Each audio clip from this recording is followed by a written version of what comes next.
right, we're back on Smells Like 90's Rock. It's Hot Toddy, DJ P.O.R.C, and now Janelle is here with us. Say hello. That's not my name. Oh, Baby J. Baby Thank J. you. Sorry, you don't. You don't have a secret identity. You're like Yeah. you're like me or P.O.R.C. You don't like your name to say. You want to be said. That's what it is. I mean, I just feel that I've been Baby J on here, and so I should remain Baby J. Okay, fair enough. But anyway, before we continue, last week's episode, of course, was an April Fool's joke. We did Stairway to the 70s. We flipped the format. We thought, ha, ha, ha, that's funny. But then P.O.R.C dropped the ball on everybody in the first segment of the show and said... Okay, no one's listening. You dropped the ball. He said, funny. this is an April Fool's joke, right? That's why he said that's why you wanted to do it. And we're like... And me and Sheila were like, what just happened? This is supposed to be... It's supposed to be... April Fool's jokes that are played out over 2 hours, though. I mean, Well, they can be. They can be played out for as long as you want on April Fool. I remember, was it a couple of years ago, one of the stations I used to be incorporated with replaced their format for the entire day, midnight April 1st till midnight April 2nd, with Baby Shark. They just played Baby Shark for 24 hours, and they called themselves the Baby Shark radio station. And I bet they got death threats for that. yeah, well, I mean, some people found it funny. Some people it was mixed reviews, but for the most part, people thought it was funny. And then once it was over, it was like April Fools. But so that was a long April Fool's joke. it was a lot. It was a lot. But yeah, we had to explain to P.O.R.C how an April Fool's joke works. Ruined it. You don't just come out and say April Fool. He didn't realize that we weren't just going to... I didn't know it was going to be a 2-hour charade that we were going to be doing. What was the point of doing it if it wasn't going to be a charade? I don't know. Who cares about April Fools? Well, I just thought it was cute. I thought it would have been a cute idea. It was funny. It was a fun idea. And you know what? We played some damn good 70s music for 2 hours. So I do want to call attention to the little graphic he used for this week's for the 70s era show. Yeah. It just made me think like women's fashion apparel from the 70s. It's a product of its time, but it aged pretty well. Yeah. Dudes though. Men's clothing changed drastically, and thank God. Yeah. Because it was... it's a product of its time, and it's terrible. Yeah. Short shorts. Specifically white dudes, too.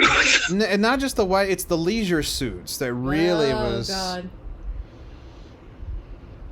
God. That was really what threw everybody off. It was hard. It was hard to look at. I won't lie. It was a rough time for everybody for clothing. But you know what? That was the style, and people were just like, "Yeah, you know what? That looks great. I'm here for that." That was my parents' coming of age era. Right. I've seen one picture of them before they were married, and they look painfully 70s. I can imagine.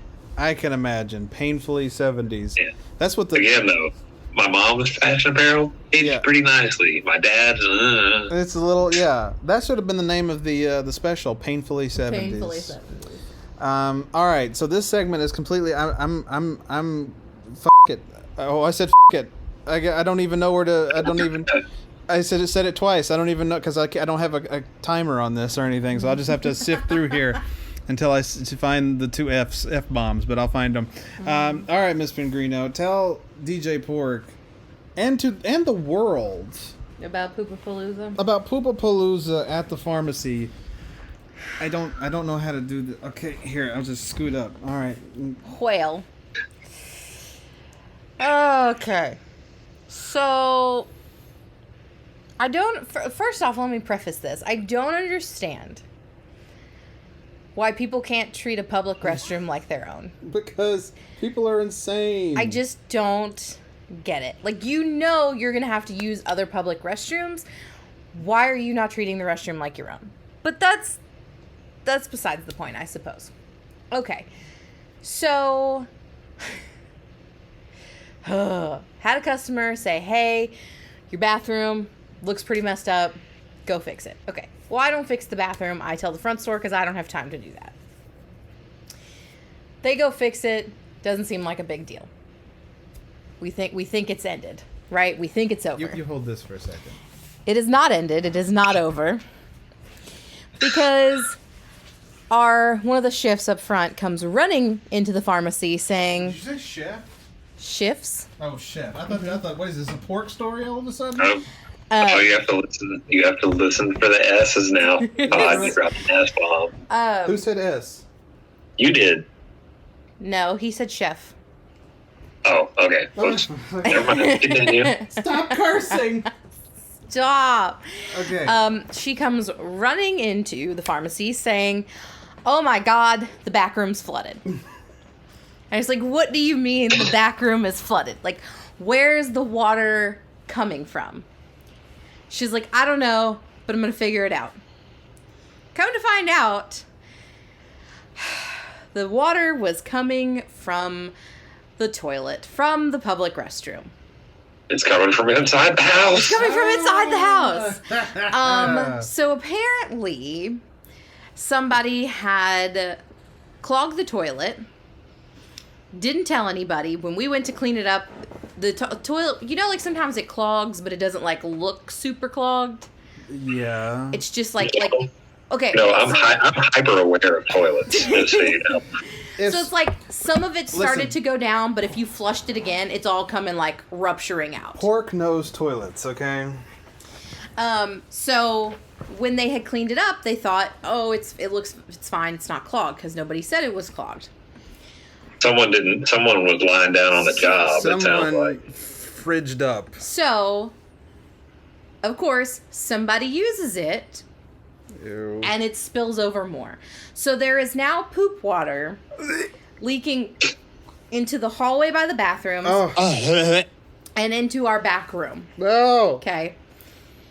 So we call the hazmat people to come clean it up. We call the plumber to fix the toilet. We call everybody. It's going to take them 2 hours to get there. 2 hours to get there. So the only option we have is to turn the water off, which means we also don't get to use the bathroom. Not that any of us wanted to go, because our bathroom is behind the employee's or behind the customer bathroom. Therefore, to walk to it, you would have had to walk through poop water, which none of us were willing to do. In this time, you would think, right, it's going to get fixed, everything's going to be fine, there's an out of order sign, nobody is going to use this toilet. You would be wrong.